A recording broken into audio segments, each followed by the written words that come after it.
কোন আল্লাহ যিনি হ বললে হয়ে যায়?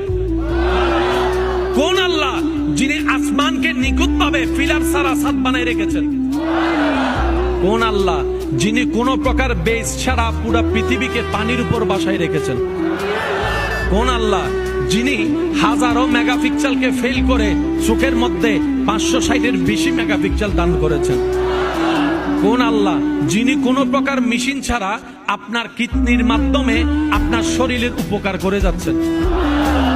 কোন আল্লাহ যিনি কোন প্রকার সুইচ ছাড়া প্রতি সেকেন্ডে আপনার হার্টবিটকে বারবার পাম্প করতে আছেন? কোন আল্লাহ যিনি চাইলে পাথর থেকে ওঁট জীবিত ওঁট বের করে দেখাতে পারেন? কোন আল্লাহ যিনি চাইলে বাবা ছাড়া ঈসা নবীর মতো সন্তানকে দুনিয়াতে এনে আবার সম্মানের আসনে বসিয়ে নবী হিসেবে প্রকাশ করে দিতে পারেন? সেই আল্লাহ যাদেরকে বাছাই করছেন ওনারাই নবী।